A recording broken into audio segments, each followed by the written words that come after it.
Good afternoon all of you.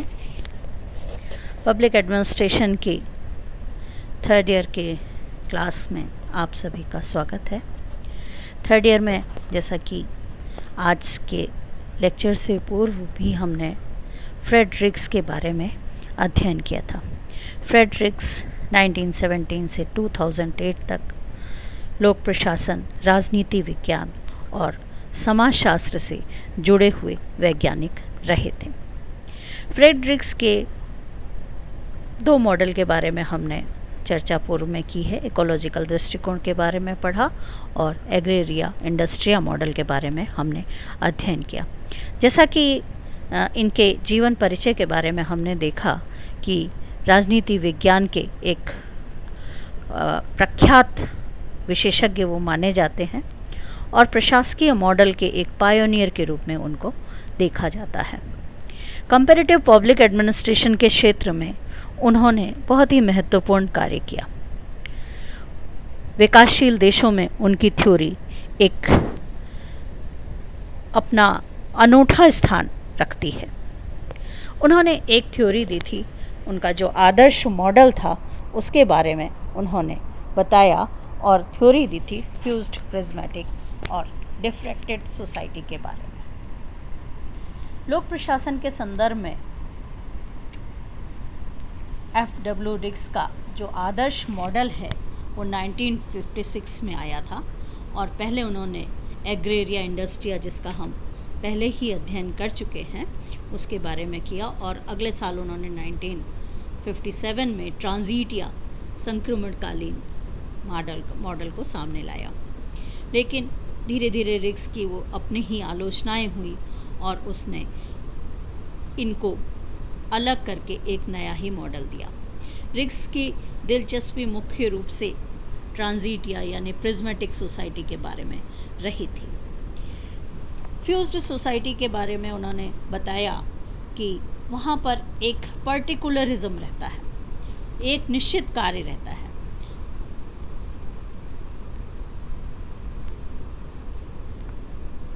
वहाँ की जो वैल्यूज़ होती हैं वो एस्पिरेटरी वैल्यूज़ होती हैं और फंक्शनल वहाँ के डिफ्यूज्ड होते हैं। कार्य करने का जो तरीका होता है वो एक ही तरह का प्रायः पाया जाता है। रिक्स का जो फ्यूज सोसाइटी का मॉडल था वो मुख्य रूप से चाइना पर बेस्ड था। थाईलैंड पे, प्राचीन थाईलैंड पर था और समाज की एक फ्यूज्ड सोसाइटी के बारे में वो इंगित करता था। वहाँ पर ऐसे समाज होते थे जहाँ पर कार्य का कोई विभाजन नहीं होता था। एक संगठन, एक स्ट्रक्चर बहुत सारे कार्यों को करता था। ज़्यादातर ये जो यहाँ की सोसाइटीज़ होती थी वो पूर्णतः कृषि पर निर्भर होती थी। कोई आधुनिकता नहीं थी, कोई औद्योगिकरण नहीं होता था।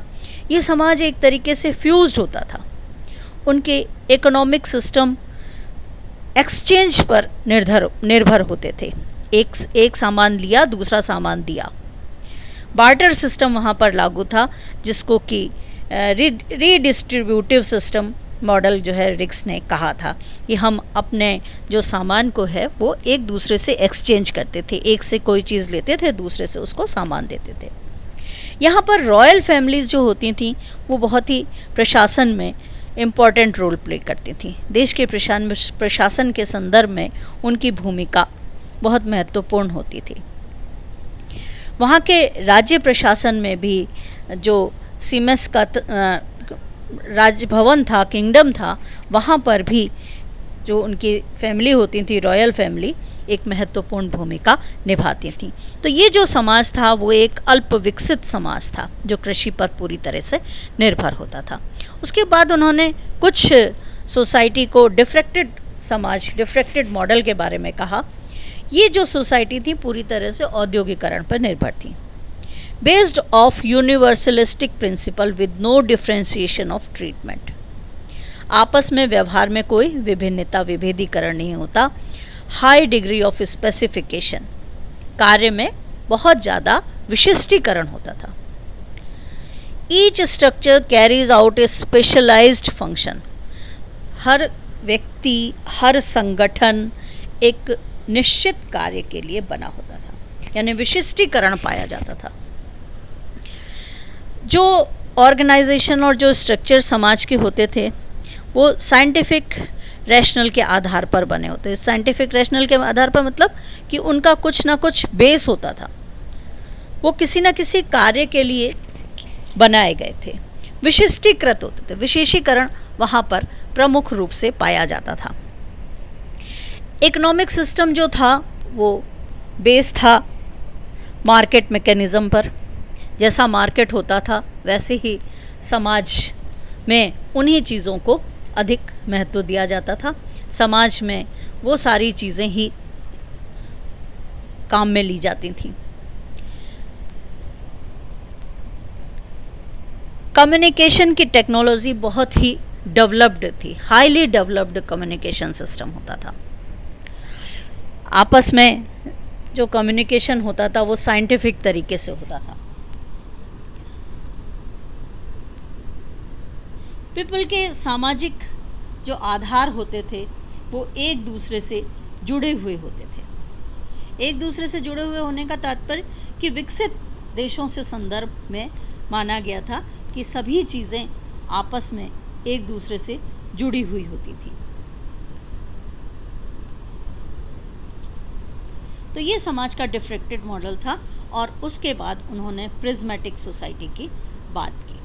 रिग्स का जो प्रिज्मेटिक सोसाइटी थी जिसे हमने प्रिज्मेटिक सोसाइटी को मुख्य रूप से एक मॉडल के रूप में देखा। जैसे कि फ्यूज्ड सोसाइटी जो थी वो अविकसित थी और जो है डिफ्रेक्टेड जो सोसाइटी थी वो विकसित समाजों का, और उन दोनों के बीच की जो सीमा थी उसे उन्होंने प्रिज्मेटिक सोसाइटी में माना। यह प्रशासन की उप प्रणाली थी जहाँ पर विभेदीकरण पाया जाता था।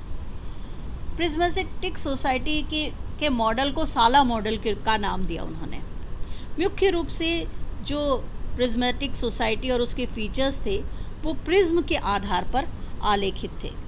इसको उन्होंने जो है एक स्वरूप दिया प्रिज्म का, जिसके बारे में मैं थोड़ा सा बाद में आप लोगों को बताऊंगी, और ये बताया कि फ्यूज्ड समाज कई कार्य करता है, कार्य की बड़ी मात्रा होती है, जबकि जो डिफ्रेक्टेड समाज है वो विशिष्ट और सीमित संख्या में कार्य करता है। इनकी मुख्य विशेषताएं अलग अलग होती हैं। रिग्स ने इनको प्रिज्मेटिक सोसाइटी की 3 विशेषताएं मुख्य रूप से मानी। हेट्रोजेनिटी, इस प्रकार में के जो सिस्टम में विभिन्न प्रकार के पैटर्न, नियम, सिस्टम और दृष्टिकोण हैं, ये समाज चैम्बर के तत्वों का एक मिश्रण है ब्यूरो के रूप में। इस प्रकार विषम समूह जहाँ पर सभी गुण एक जैसे नहीं होते, एक जैसे नहीं होते के तात्पर्य क्या है, हेट्रोजेनिटी पाई जाती है। यहाँ पर हाई डिग्री ऑफ हेट्रोजेनिटी होती है।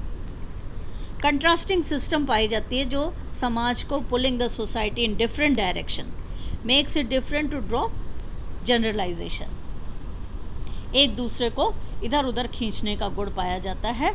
इस प्रकार के विषम समूह जहाँ एक जैसे गुण नहीं होते, इस मॉडल में दिखाई दिए जाते हैं। दूसरी जो बात की थी उन्होंने फॉर्मलिज्म की। ये दूसरी सबसे महत्वपूर्ण विशेषता है। Incongruence between the formally prescribed and effectively practised norm and realities. क्या मतलब हुआ, जो सिद्धांत और व्यवहार के बीच एक व्यापक अंतर दिखाती है। And existence of discrepancy between the stated object and real performance. क्या दिखाई दे रहा है और क्या किया जा रहा है। जो औपचारिक रूप से निर्धारित और प्रभावी रूप से जो अभ्यास किया जाता है, इनके बीच में अंतर पाया जाता है। Fused and diffracted society realism में होती है और प्रिज्मेटिक सोसाइटी फॉर्मलिज्म, औपचारिकतावाद, यहाँ पर बहुत अधिक होता है। तीसरी जो बात उन्होंने कही थी ओवरलैपिंग की। ओवरलैपिंग, इनकी जो विभिन्न संरचनाएं जो है अपरिभाषित संरचनाओं के साथ साथ मौजूद होती हैं, which formally differentiated structure of a different society coexist with undifferentiated structure of A fuse type. Overlapping, दोनों ही तरह की चीज़ें यहाँ पर पाई जाती हैं। यहाँ पर औपचारिक, यहाँ पर जो फ्यूज्ड सोसाइटी के लक्षण हैं और जो डिफ्रेक्टेड के हैं, दोनों ही ओवरलैप होते हैं। In a prismatic society new modern social structure are created and in essence the old undifferentiated structures continue to dominate the system. मतलब नए और आधुनिक सामाजिक समूह संगठन भी पाए जाते हैं और पुराने भी उसी रूप में प्रभावी होते हैं। In prismatic society behaviour is governed and influenced by traditional organisation. जो प्राचीन, जो परंपरागत चीज़ें हैं, उनको पर्याप्त रूप से महत्व दिया जाता है। रिक्स ने इन तत्वों को क्लैक्ट क्लब संप्रदाय कहा है।